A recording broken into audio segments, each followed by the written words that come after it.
Hello and welcome to this Uni Taster On Demand video, where today we're going to be looking at design and creative careers. My name is John, I'm here from UniTasterDays, and our speaker today is Elizabeth McCullough, who's joined us from Goldsmiths, University of London. Elizabeth's going to give a guide to the type of careers that you could expect in the creative industries and what you can do with a design degree and much more.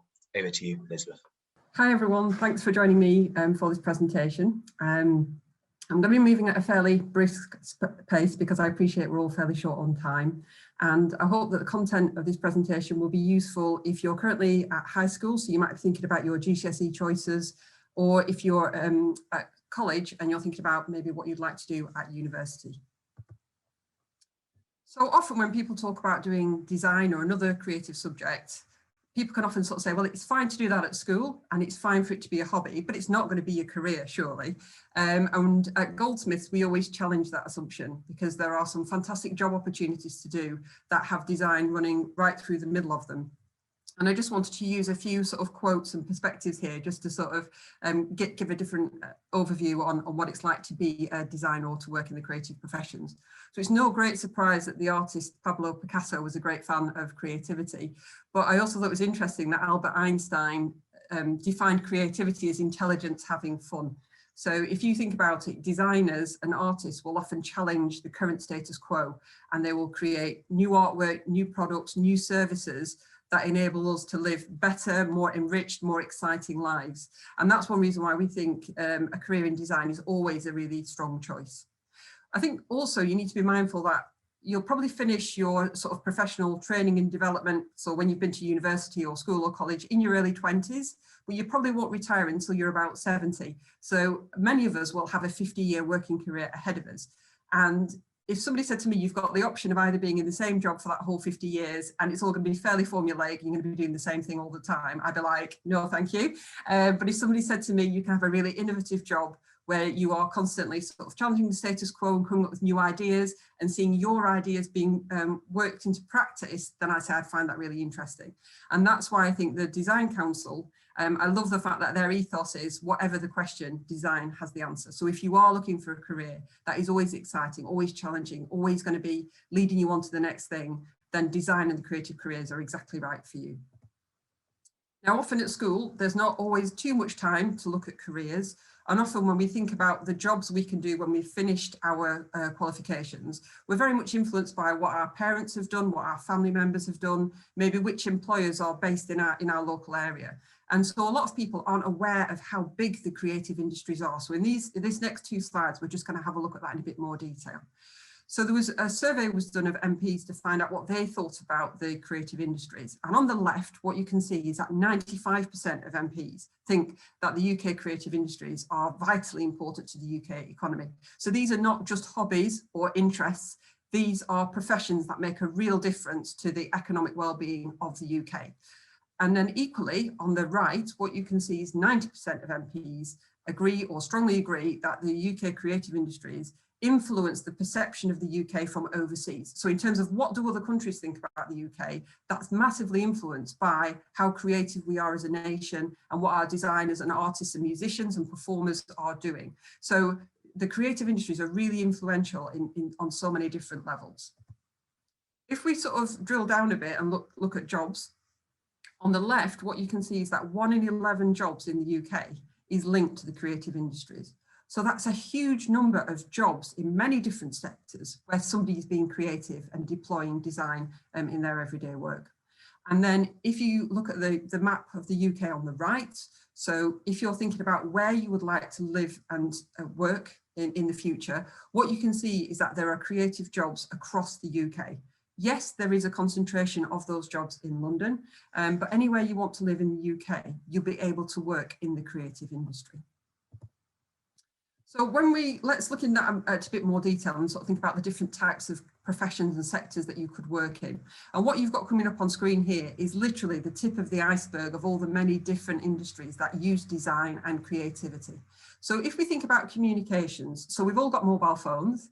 And if you think about that phone, all the main mobile phone brands have got teams of designers who are always creating the next model of their phone. So they're thinking about the weight, the size, the colours, its functionality. They're thinking about how do you charge the phone, how do you prolong battery life. When it comes to hearing the phone, like so using headphones and microphones, all sorts of Wi-Fi and Bluetooth technology, this is what the sort of things that designers work on. Because what they're saying is we've got people here who want to communicate and they're using this device. How can we make that device better suited to their needs? And that's just the hardware. Also, when you think about all of the apps that you have in your phone, that's all been designed and created by somebody. Now, often when people look at design careers, they can sometimes have a fairly fixed idea about what that means. So when we look at things like interior design, we think, oh, well, that's just affluent people's homes. But actually, interior design can include things like corporate headquarters, office spaces, schools and colleges, but also things like hospitals as well. And this is where designers are looking at the practical needs of that space alongside how can it imbue different characteristics as well. So for example, if you think about a children's ward in a hospital, it needs to be a very practical space. So it has to have all the equipment that the doctors and nurses need and all the storage needs that are required to ensure that the ward runs well. But actually, it also has to be a welcoming space for children who are ill, in pain, and are undergoing some fairly significant medical treatment. So how can we design that space so that for children, they feel comfortable in that space and it will support their health and well-being rather than being a terrifying space where there's all this kind of technical equipment and things like that. So pretty much every industry in the UK will have designers working in it. So really the jobs you can do are there's just lots of options.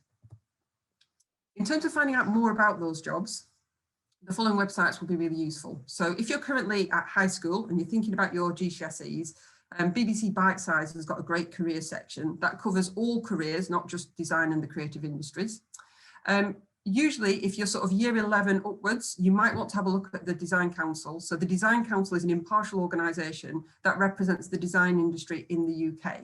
And they've got loads of interesting information about careers and employers and the sorts of things that designers work on. The Conversation is a UK-based website where lots of academics and PhD students from lots of different universities are sharing information about the research they're doing into a broad range of topics, including design. Now, whenever we mention sort of academics and PhD students, that can make us think about really hard-going academic journals and textbooks. The Conversation isn't like that at all. It's written in very much a sort of newspaper style. So these are articles of no more than sort of 500 to 1,000 words, written for the general public so that you can better understand what goes on in universities and the latest breakthroughs and developments in different areas of research. And if you want to really add more knowledge to your current skill set, FutureLearn is a website where lots of universities post free online courses.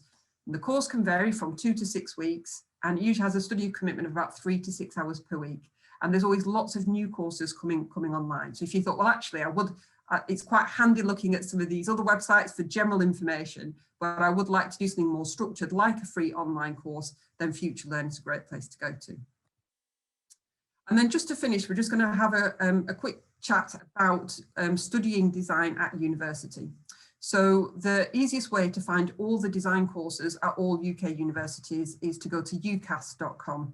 So ucas.com has got a course search and you can put in your criteria. So you might say, I just want to look at universities that are just 2 hours from my house, or I just want to look at university courses that are just 3 years in length or 4 years in length. So you can filter the search results to match your criteria. At Goldsmiths, we've had a BA Hons design course for a number of years, and we are very well known for the quality of our design course and some of the fantastic careers that our graduates go on to. Now, when you're looking at a creative course, normally you would look at a university's online prospectus, and that will provide all the information about the modules and the entry requirements. But it's really good to get the insight about the facilities that are available to you at that university. So we often advise people to look at the university's YouTube channel, because that's where you can see things like studio tours, you can see interviews with current students, and it can really give you a sense of what that university is like. If you do a creative subject at university, you'll more than likely do a final year degree show. So this is where you are showcasing your work, choosing the best examples and showing those off to your peers, family, friends, but also employers as well, so that people can see what you've got to offer. In terms of entry requirements, if you are interested in studying at Goldsmiths, we currently ask for 3 Bs or DDM if you're doing BTEC. If you're doing any subject, we prefer art and design, but it's not essential because we appreciate that people often develop their design skills through the stuff they're doing when they're not studying. With most creative courses, you'll normally be asked to prepare a portfolio of your work, and then you'll be invited to an interview to discuss what's in your portfolio as well. So always be ready to sort of have that bank of work that you've been working on to hand so that you can show it to the universities that you're interested in. And that brings me to the end of this short presentation. I hope it's been useful and it's given you a good insight into the design and creative industries. And I wish you well with your future studies and career choices. Thank you.